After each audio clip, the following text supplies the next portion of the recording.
पूरे देश में कहीं पर भी संशय नहीं है, प्रश्न चिन्ह नहीं है।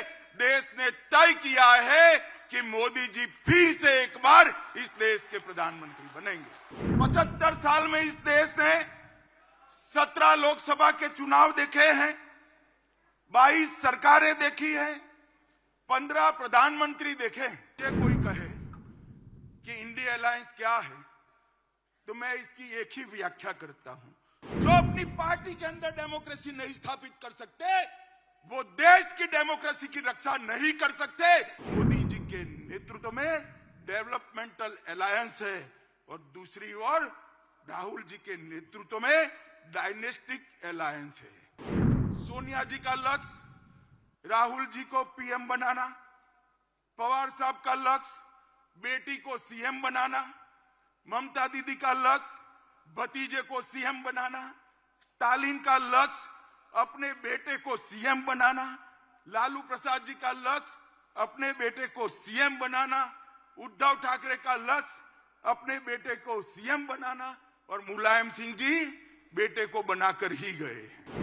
2047 का भारत कैसा होगा, इसका मोदी जी का संदेश लेकर हम हर कॉन्स्टिट्यूएंसी में जाएंगे और कुछ ही दिनों में देश की जनता ये निर्णय करने वाली है कि आने वाले 5 साल इस देश के शासन की धुरा किस पार्टी के हाथ में होगी, किस व्यक्ति के हाथ में होगी।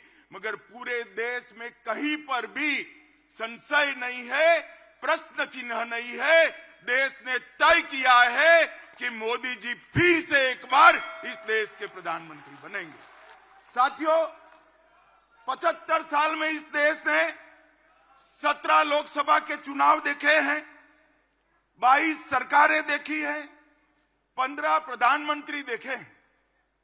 देश ने जितनी भी सरकारें आई, अपने अपने समय में हर सरकार ने समयानुकूल विकास करने का प्रयास किया है।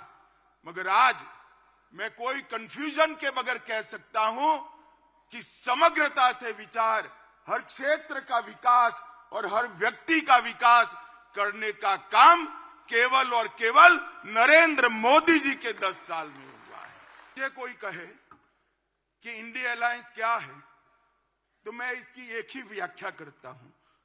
7 परिवारवादी पार्टियों का गठबंधन इंडिया अलायंस है। इससे ज्यादा कुछ नहीं है। जो अपनी पार्टी के अंदर डेमोक्रेसी नहीं स्थापित कर सकते, वो देश की डेमोक्रेसी की रक्षा नहीं कर सकते। ये देश की जनता को है।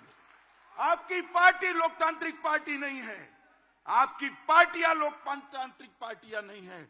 आप देश के लोकतंत्र का रक्षा नहीं कर सकते। एक और मोदी जी के नेतृत्व में डेवलपमेंटल अलायंस है और दूसरी ओर राहुल जी के नेतृत्व में डायनेस्टिक अलायंस है। इनके राजनीति में उद्देश्य क्या है? मोदी जी कहते हैं महान भारत की रचना हो, 2047 तक का लक्ष्य रखा, आत्मनिर्भर भारत की रचना हो, 2047 तक का लक्ष्य रखा। सोनिया जी का लक्ष्य राहुल जी को पीएम बनाना, पवार साहब का लक्ष्य बेटी को सीएम बनाना, ममता दीदी का लक्ष्य भतीजे को सीएम बनाना, स्टालिन का लक्ष्य अपने बेटे को सीएम बनाना, लालू प्रसाद जी का लक्ष्य अपने बेटे को सीएम बनाना, उद्धव ठाकरे का लक्ष्य अपने बेटे को सीएम बनाना और मुलायम सिंह जी बेटे को बनाकर ही गए हैं।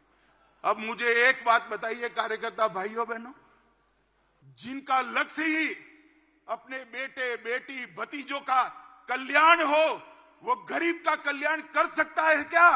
कभी नहीं कर सकता। जिनका लक्ष्य ही अपने परिवार के लिए सत्ता हथियाना हो, वो देश का कल्याण कर सकता है क्या? कभी नहीं कर सकता। मित्रों, इस देश के अंदर 2G, 3G और 4G पार्टियां हैं। 2G से मतलब आप 2G घोटाले से नहीं है। 2 generation party, 3 generation party, 4 generation party, 4 पीढ़ी तक नेता नहीं बदलता है। 4 पीढ़ी तक नेता नहीं बदलता है। क्यों भाई? देश के किसी युवा में कौवत नहीं है, वो आगे नहीं बढ़ सकता ना जी, वो नहीं बढ़ सकता। थोड़ा आगे बढ़ गया तो उसका हस्र कर देंगे। कई सारे लोग ऐसे हस्र किए हुए हैं, भारतीय जनता पार्टी ज्वाइन कर आज लोकतंत्र की यात्रा में जुड़े हैं। तेजस्विता का, परफॉर्मेंस का, विचार का, परिश्रम का और दृष्टि का वहां कोई महत्व नहीं है। वहां केवल और केवल आप कहां जन्मे इसका महत्व है।